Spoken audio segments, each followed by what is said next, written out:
اور ایک وظیفہ بتاؤں، وظیفہ اللہ کا نام ہے صمد.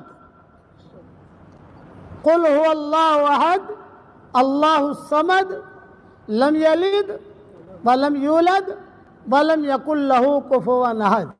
تو یہ لفظ صمد جو ہے پورے قرآن میں صرف ایک مرتبہ آیا ہے، سورہ اخلاص میں، اور کہیں ملے گا نہیں جہاں تک میری تحقیق ہے. آج میں کٹھامن سے آ رہا تھا تو ہمارے جو بچے طلبہ ہیں نا، میں نے عصر کے بعد ان سے کہا بھائی قرآن شریف میں لفظ صمد سورہ اخلاص میں ہے، یہ تو پکی بات، لیکن پورے قرآن میں کہیں نہیں ہے. فجر کی نماز میں پڑھوں گا انشاءاللہ، اگر کوئی مجھے نکال کر دکھا دے تو دوسری صورتوں میں بھی صمد ہے تو اس کو 2000 روپے انعام دوں گا. سب بچوں کو لگا کہ آیا ہوں، ہاں فجر میں آئیں گے. جہاں تک میری تحقیق ہے علماء نے لکھا ہے کہ صمد یہ اتنا بڑا نام ہے اللہ کا کہ صرف ایک ہی جگہ آیا ہے، ایک جگہ سورہ اخلاص میں. تو سلف صالحین جو ہے کہتے تھے یا اللہ یا صمد، یا اللہ یا صمد، ہمیں قلب سلیم عطا فرما. اس کے بعد دعا قبول ہوتی ہے.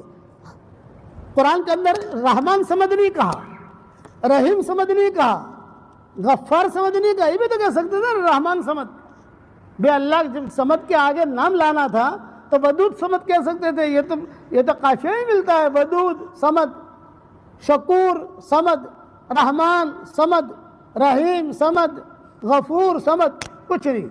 اللہ الصمد، اس میں معرفت کا پورا سمندر بھرا ہوا ہے. اسی لیے سلف صالحین تہجد میں اٹھتے تھے اور صرف ایک مرتبہ کہتے تھے یا اللہ یا صمد ہمیں قلب سلیم عطا فرما، یا اللہ یا صمد ہمیں قلب سلیم عطا فرما. اپنی حاجتیں مانگتے تھے. تو آپ بھی قلب سلیم مانگو گے انشاءاللہ. دوسری حدیث سن لو. ابو ذر غفاری بیٹھے ہوئے حضور صلی اللہ علیہ وسلم کے پاس، حضرت جبریل آئے اور آ کر کہا اہذا ابا ذر یا رسول اللہ، کیا یہ ابو ذر ہے؟ آپ نے فرمایا ہاں یہ ابو ذر ہے. ارے جبریل تم کیسے پہچانتے ہو ان کو؟ ارے حضرت آسمانوں میں دھوم مچی ہوئی ہے، دھمال ہے آسمانوں میں. کہ کیوں؟ سورہ اخلاص بہت پڑھتا ہے یہ، اللہ کو معلوم ہے یہ اللہ کا نسب نامہ ہے. جب حضرت مشرکین مکہ نے پوچھا تھا کہ محمد تمہارا نسب نامہ ہم جانتے ہیں، تمہارے باپ وہ تھے، تمہاری ماں وہ تھی، تمہارے دادا وہ تھے، تو اللہ اللہ تم کرتے ہو تو انصب لنا ربک، تم اللہ کا نسب نامہ بیان کرو. یہ آیت نازل ہوئی، یہ سورت نازل ہوئی، سورہ اخلاص. ہاں، اور پھر جو ہے حضرت جبریل جب لے کر آئے تو سارے فرشتے کہنے لگے ارے بھائی اتنی عزت کے ساتھ کیا لے جا رہے؟ کیا یہ فرمایا یہ اللہ کا نسب نامہ ہے، اللہ کا نسب نامہ لے کے جا رہا ہوں. اسی لیے صمد کا جملہ صرف سورہ اخلاص میں آیا اور کہیں نہیں آیا. اللہ الصمد، اور اللہ اور صمد ملایا، رحمان اور صمد نہیں ملایا، رحیم اور صمد نہیں ملایا. وہ تو میرے بیان میں انشاءاللہ آ جائے گا، یہ میری تفسیر جب چھپے گی اللہ تعالیٰ توفیق دے گا اس کے اندر ہم لکھ دیں گے. لیکن آپ پڑھو یا اللہ یا صمد کہہ کر دعا مانگو گے انشاءاللہ. ایک مرتبہ پڑھ لینے کے دن میں کیا فرق پڑتا ہے؟ اور سب کے لیے دعا مانگنے کا یا اللہ یا صمد، تیری مخلوق میں سے جو پریشان ہے اس کی پریشانی دور کر، جس کے جو حاجت ہے اس کی حاجت پوری کر. تو فرشتہ کیا کہے گا؟ اللہ تعالیٰ تیری پریشانی بھی دور کرے، تیری حاجت بھی دور کرے. اللہ تعالیٰ سے ہم یہ سوال کریں کہ اللہ تعالیٰ آپ کو کیا پسند ہے؟ بھی اللہ کو ہم دیکھ تو نہیں سکتے، لیکن دل میں پوچھ تو سکتے ہیں کہ اللہ آپ کو کیا پسند ہے، تاکہ ہم وہ کام کریں. نماز پسند ہے تو نماز پڑھیں اچھی طریقے سے، حج پسند ہے تو حج کریں، عمرہ پسند ہے تو عمرہ کریں. کہ آپ کو جو ہے جماعت میں نکلنا زیادہ پسند ہے تو جماعت میں نکلیں 4 مہینے 1 سال. قرآن پڑھنا پسند ہے تو قرآن پڑھیں. یہ ایک سوال ہے کہ آدمی اللہ تعالیٰ سے پوچھے کہ اللہ آپ کو کیا پسند ہے، تو جواب کیا آئے گا بتاؤں؟ کہ نماز پسند تو ہے لیکن اتنی زیادہ نہیں. جماعت میں نکلنا، چلہ دینا، چلہ دینا بھی اچھا ہے لیکن ٹاپ نہیں ہے. حج کرنا، عمرہ کرنا یہ بھی پسند ہے لیکن یہ ٹاپ نہیں ہے. یہ کہا کہ جو قرآن پڑھنا یہ بھی پسند ہے، قرآن پڑھنے والے سے اللہ بات کرتا ہے، لیکن ٹاپ نہیں ہے۔ ٹاپ اگر چاہیے تو اللہ کو کیا پسند ہے؟ اللہ تعالیٰ کو اچھے اخلاق پسند ہے۔ دل سے آدمی اچھے اخلاق لوگوں کے ساتھ برتے۔ حدیث میں آتا ہے کہ حشر کے میدان میں اللہ تعالیٰ اس آدمی کی طرف دیکھے گا بھی نہیں۔ دائیں طرف سے آئے گا اللہ تعالیٰ یوں کر لیں گے، یہاں آئے گا تو اللہ یوں کر لیں گے۔ اللہ کا بارے میں طاقت تو کھرا اللہ دیکھے گا بھی نہیں، چاہے جتنی نمازیں پڑھی ہوں، چاہے جتنے حج کیے ہوں، چاہے جتنے چلے دیے ہوں، چاہے جتنے عمرے کیے ہوں، جتنی مساجد بنائی ہو، اللہ دیکھے گا بھی نہیں۔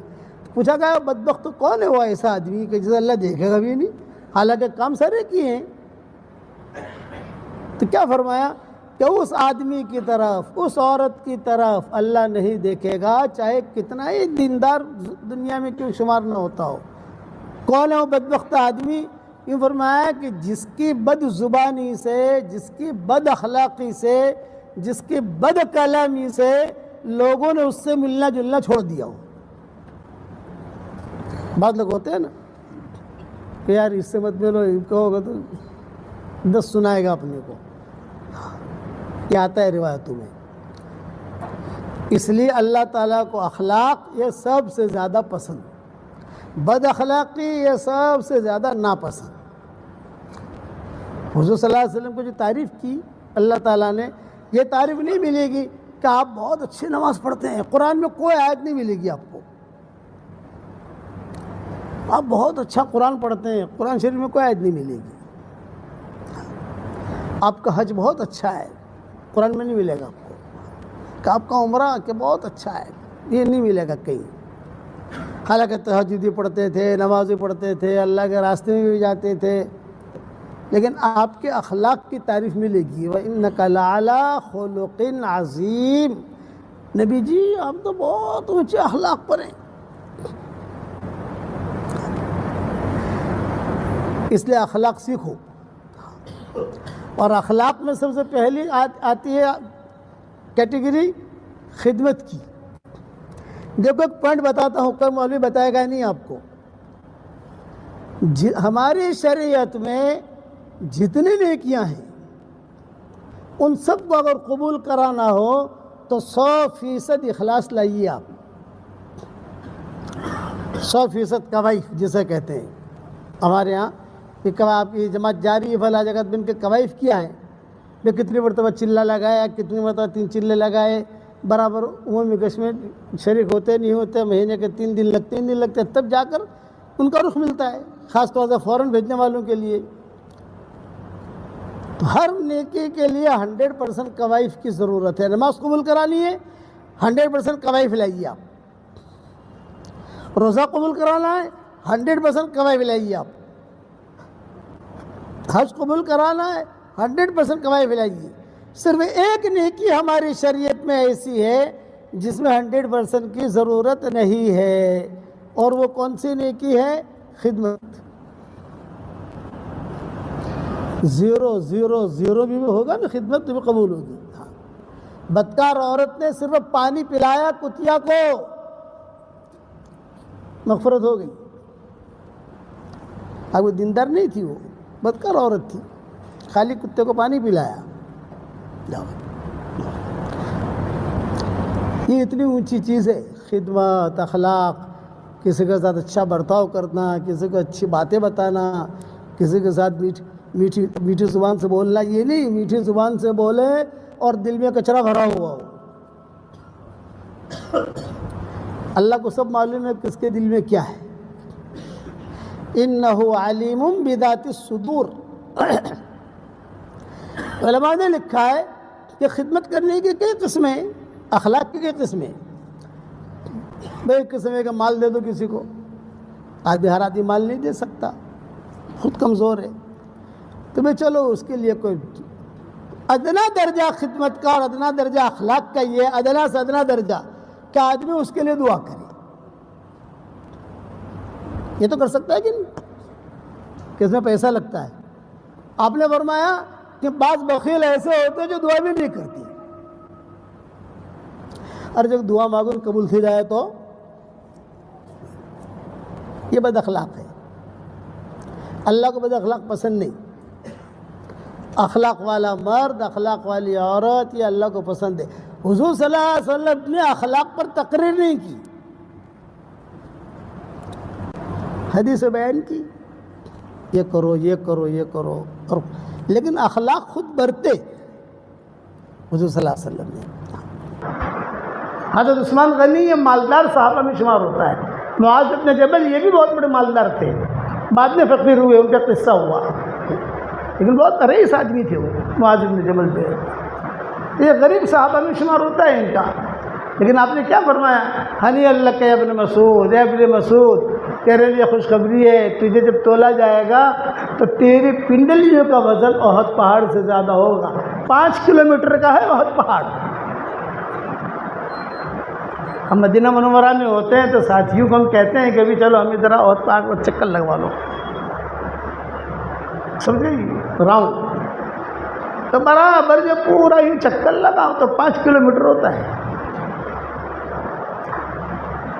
یہ شاباشی دی حضور صلی اللہ علیہ وسلم نے حضرت عبداللہ ابن مسعود رضی اللہ تعالیٰ تمہیں یہ ملے گا. ام ایمن چہرے کا دیوار میں سیدھی سادھی، کوئی کشش کی چیز نہیں. کسی کو بدصورت نہیں کہہ سکتے بھائی. ہاں حیدرآباد والے یہ سننا، ارے بہت بدصورت ہے، نہیں. کیوں نہیں کہہ سکتے؟ اس لیے قرآن میں هو الذی خلقکم وصورکم فاحسن صورکم، اس نے تم کو پیدا کیا ہے، تمہاری صورتیں بنائی اور تمہاری صورتیں اچھے بنائی. جسے اللہ اچھا کہے ہم بدصورت کیوں کہیں بھائی؟ بس اتنا بھی قبول صورت نہیں ہے. جو آنکھ کو نہ لگے وہ دل کو کیا لگے. مبہم بات کرے آدمی، دیکھو بہت کالی کلوٹی ہے، بہت کالا کلوٹا ہے، بہت بدصورت ہے، بہت. هو الذی خلقکم وصورکم فاحسن صورکم، تمہاری صورتیں ہم نے بہت اچھی بنائی ہیں. ہر ایک کی صورت اللہ نے اچھی بنائی ہے، چاہے کالا ہو، چاہے گورا ہو، چاہے ٹھنگنا ہو. جو کس نے پیدا کیا اس کو بھائی؟ اللہ. تو یہ ام ایمن جو تھی یہ شروع سے لے کر اخیر تک حضور صلی اللہ علیہ وسلم کے ساتھ رہی ہے. شروع سے لے کر آپ کی پیدائش سے لے کر، پیدائش کے وقت بھی تھی، بعد میں سفر میں بھی رہی، آخر تک حضور صلی اللہ علیہ وسلم کے انتقال تک لمبی عمر پائی ہے ام ایمن نے. سب اور جو ہے حضور صلی اللہ علیہ وسلم کبھی کبھی کہتے تھے مجھے ماں کا پیار ملتا ہے اس سے. شروع سے لے کر آخر تک، یہاں تک کہ حضرت عمر کے زمانے تک، حضرت عمر کے دور میں بھی زندہ تھی. جب وہ شہید ہوئے حضرت عمر یہ زندہ تھی ام ایمن. اس کے بعد پھر ان کا انتقال ہوا. تو ان کے قصے حدیث میں بہت آتے ہیں ام ایمن کے. ایک ام ہانی ہے، یہ تو حضور صلی اللہ علیہ وسلم کی چچازاد بہن تھی، حضرت علی کی بہن، اور حضور کی چچازاد بہن.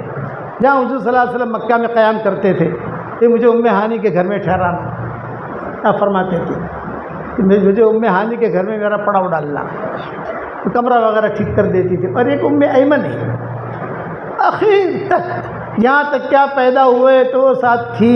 یہاں تک کہ حضور صلی اللہ علیہ وسلم جب تھوڑے سے بڑے ہوئے تو بھی یہ ساتھ تھی. حضور صلی اللہ علیہ وسلم کا بچپن میں جب آپ 4 سے 5 سال کی عمر میں مدینہ منورہ کا سفر ہوا تو یہ ساتھ تھی. صرف طائف کے سفر میں یہ ساتھ نہیں تھی. آپ کا جو طائف کا سفر ہوا تو اس وقت میں یہ ساتھ نہیں تھی ام ایمن. لیکن اب عبد المطلب جو ہے اور ابو طالب اس پر بہت اعتماد کرتے تھے، ام ایمن پر بہت اعتماد. اسی لیے عبد المطلب نے کہا تھا کہ جب تک میں زندہ ہوں تو تم جو ہے محمد کو سنبھالتی رہو. یہاں تک کہ آپ صلی اللہ علیہ وسلم کا جب سفر ہوا، قصہ لمبا ہے. طائف گئے، طائف جا کر سب قصے ہوئے. بچپن میں حضور صلی اللہ علیہ وسلم کے ساتھ آپ کی عمر 3 سال کی تھی یا 4 سال کی تھی. حضرت حلیمہ جو ہے یہ حضور صلی اللہ علیہ وسلم کو لے کر گئی، بچپن کے اندر ایک تو لے کر گئی، لیکن برکتیں دیکھی، ارے برکت بہت برکتی بچہ ہے یار، برکتی بچہ ہے۔ واپس آئی سال سوا سال کے بعد، تو کہا آمنہ سے اب حضور کی والدہ سے، بھئی یہ بچہ جو ہے بڑا برکتی ہے، پھر سے ہمیں دے دو، کچھ خدمت کریں ہم وہاں۔ تو ان کی والدہ نے کہا کہ بھئی بہت اچھا ہے، لے جاؤ، مکہ مکرمہ میں تو ڈائریا کی بیماری پھیلی ہوئی ہے، بچے مر رہے ہیں، مجھے بھی ٹینشن ہوا کہ بھئی یہ محمد کو لے کے آئی ہے، میں کیسے رکھوں گی یہاں، تو لے جاؤ واپس۔ تو حضور پھر لے گئی حضرت حلیمہ۔ اب جب بڑے ہوئے حضور صلی اللہ علیہ وسلم، 2.5 سال 3 سال، تو آپ صلی اللہ علیہ وسلم دوڑتے تھے وہاں۔ 2.5 سال 3 سال کا لڑکا تو تھوڑا سا دوڑتا ہے، بھاگتا ہے، بیٹا یہ لے آؤ، لے آتا ہے، کام کرتا ہے تھوڑا بہت جو ہے۔ تو حلیمہ نے ایک کام یہ کیا کہ روزانہ حضور صلی اللہ علیہ وسلم کے کپڑے بدلتی اور غسل بھی دیتی، نہلاتی، اور اس دور کے اعتبار سے بن سنور کر کے بچوں کو بنا سنوار کر کے تیار کر کے اپنے بیٹے بیٹیوں کے ساتھ جنگل میں بکریاں چرانے بھیج دیتی۔ یہ حلیمہ نے ترتیب شروع کی، بھئی یہاں ہے، گھر میں بیٹھا بیٹھا کیا کرے گا، تھوڑا بچوں کے ساتھ جائے گا، کھیلے گا، کودے گا، وہاں آبشار ہے، طائف قبیلے بنو سعد کا مطلب ہمارا ہندوستان کا شملہ، ہمارا ہندوستان کا کشمیر، وہاں آبشار بھی ہے، وہاں باغات بھی ہے، وہاں انگور بھی ہے، وہاں گلاب بھی بہت پکتے ہیں، طائفی گلاب بہت مہنگا ہوتا ہے، وہاں کی زمینوں کے بھاؤ بھی بہت مہنگے۔ تو حضور صلی اللہ علیہ وسلم کو بھیجتی روزانہ، آپ صلی اللہ علیہ وسلم بھی بھائیوں کے ساتھ جاتے، کھیلتے کودتے، شام واپس آ جاتے۔ ایک دن ایسا ہوا کہ سارے کے سارے بھائی کھیل رہے تھے، اور آپ بھی کھیل رہے تھے سب بھائیوں کے ساتھ، تو کچھ فرشتے آسمانوں سے آئے قبیلے بنی سعد میں، اور سب بھائیوں نے دیکھا آسمان سے کوئی لوگ اتر رہے ہیں، اور پھر جو ہے حضور صلی اللہ علیہ وسلم جہاں کھیلتے تھے بیچ میں، وہاں سے فرشتے آئے، فرشتے نے وہیں سے اچک لیا۔ سب بھائیوں نے دیکھا، ارے ہمارا بھائی، قریشی بھائی کہتے تھے، قریشی بھائی، اخونا قریشی، اخونا قریشی، قریش تھے نہیں مکہ والے سب، قریشی، اخونا قریشی، اخونا قریشی، اخونا قریشی لے جا رہے ہیں، ان کی تو کوئی طاقت ہے نہیں کہ حضور کو چھڑانے کی۔ اور بڑی پہاڑی تھی وہاں پر، وہ پہاڑی اب بھی ہے، کبھی جانا ہو تو دیکھ لینا، ٹور والے دکھا دیں گے آپ کو انشاءاللہ۔ اس پہاڑی پر حضور صلی اللہ علیہ وسلم کو بٹھایا، یہ لوگ دیکھ رہے ہیں نیچے سے سارے کے سارے، حضرت شیمہ بھی تھی اس میں دیکھنے والوں میں، رضائی بہن تھی حضور صلی اللہ علیہ وسلم کی، دیکھ رہے ہیں کہ کیا ہو رہا۔ فرشتوں نے مل کر کرتا نکالا، آپ کو لٹایا، سب دیکھ رہے ہیں یہ لوگ۔ پھر جب آپ کا شق صدر ہوا، جو شق صدر ہوا، سینہ چاک کیا تو خون نکلا، جو خون نکلا تو ظاہر بات ہے کہ آدمی خون سے گھبراتا ہے، ارے خون نکلا، یہ تو مر گیا، ہمارا بھائی تو مر گیا۔ اور فرشتوں نے جو کرنا تھا، اندر سے کچھ چیزیں نکالی، اندر کوئی چیز رکھی، جو اللہ کا غیبی نظام تھا وہ ہوا سارا کا سارا۔ لیکن خون دیکھا تو دیکھ یہ بھی بچے ہی تھے، سارے کے سارے گھبرائے اور یہ گاؤں کی طرف بھاگے بکریاں چھوڑ کر، اور ایک ہی بات، اخونا قریشی مات، ہمارا قریشی بھائی مر گیا، ہمارا قریشی بھائی مر گیا۔ میں اصل قصہ سنا رہا ہوں ام ایمن پر کہ چہرہ مہرہ کیسا تھا اور درجہ حضور نے کیا دیا، شاباشی کیا ملی۔ تو ہمیشہ یاد رکھنا، شاباشی جو ملے گی وہ چالاکیوں پر نہیں ملے گی۔ دعوت کا کام اگر وہ چالاکیوں سے کرے گا تو محروم رہے گا، اور دعوت کا کام اگر اخلاص سے کرے گا تو وہ چمکے گا۔ میرے والد صاحب رحمۃ اللہ علیہ فرماتے تھے بھرے مجموع میں، یہ کہتے تھے کہ آج کل لوگ دعوت کے کام میں اس لیے نکلتے کہ ذرا یہ منڈی اچھی ہے، یہ منڈی اچھی چل رہی ہے، کھانا بھی مل جاتا ہے، سفر بھی ہو جاتے ہیں، دنیا بھی دیکھ لیتے ہیں. ابا کہتے تھے کہ یہ محروم رہے گا، کہ آدمی محروم ہے. یہ ذمہ داریوں کا کام ہے. نبیوں کی ذمہ داری دی جاتی تھی جو آپ کو اللہ نے مجھے اور آپ کو دی ہے. اس لیے ہمارے دعوت کے کام میں کوئی چالاکی نہیں چلتی. جو اخلاص کے ساتھ چلتا رہے گا، کوئی اسے پہچانے نہ پہچانے، لیکن اللہ اس کو پہچانے گا اور اللہ اس کو اپنے لیے قبول چھانٹ لے گا. هو اجتباکم وَأَنَا اخْتَرْتُكَ فَاسْتَمِعْ لِمَا يُوحَىٰ. موسیٰ علیہ السلام کو کہا میں نے تجھے پسند کر لیا ہے، بس ختم ہو گئی بات، میں نے تجھے چھانٹ لیا ہے. وَاجْتَبَاكُمْ اللہ نے تم کو چھانٹا ہے. کن کو؟ ہم کو. اب اس میں اگر آدمی چالاکیاں کرے تو محروم رہے گا. ہاں دنیا تو مل جائے گی، کرسی مل جائے گی، بیان بھی اچھا کر لو گے آپ، سب کچھ ہوگا. سب سے پہلے جہنم میں کون جائے گا؟ ایک سوال ہے کہ سب سے پہلے جہنم میں کون جائے گا؟ یہود نصارہ؟ نہیں. مشرکین؟ نہیں. مجوسی؟ نہیں. تو کون جائے گا؟ وہ دین کے کام کرنے والے سب سے پہلے جہنم میں ڈالے جائیں گے جن کی نیتوں میں کھوٹ تھا. صحیح حدیث ہیں. یسعر کا مطلب ہے جہنم بھڑکائیں گے. ہم ایسے لوگوں کو ڈال کے جہنم بھڑکائیں گے، ڈالیں گے جا کے جہنم بھڑکے، خود بھی ڈوبے اور قوم کو بھی ڈبویا. تو شاباشی جو ملتی ہے وہ انسان کی اندر کی نیت پر ملتی ہے. وَمَنْ أَرَادَ الْآخِرَةَ وَسَعَى لَهَا سَعْيَهَا وَهُوَ مُؤْمِنٌ فَأُولَٰئِكَ كَانَ سَعْيُهُمْ مَشْكُورًا. جو آخرت کا ارادہ کرے اور اس کی صحیح کوشش کرے اور ایمان کی حالت میں کرے، یقین کے ساتھ کرے، اللہ کہتے ہیں کہ اس کی کوشش ہمارے یہاں قابل قبول ہے. آپ کا کوئی خواہ پوچھے نہ پوچھے، آپ کو کوئی ہدیہ دے نہ دے، آپ کو کوئی کرسی دے نہ دے، کوئی آپ کو آگے بلائے نہ بلائے، اللہ کی بزم سے نکلنا نہیں چاہیے. لوگ سمجھے مجھے مسکین و حقیر و تنکی. شاعر کہتا ہے لوگ سمجھے مجھے مسکین و حقیر و تنکی، وہ نہ کہہ دے کہ میری بزم کے قابل نہ رہا. اگر اللہ نے کہہ دیا کہ یہ زہریلا پھوڑا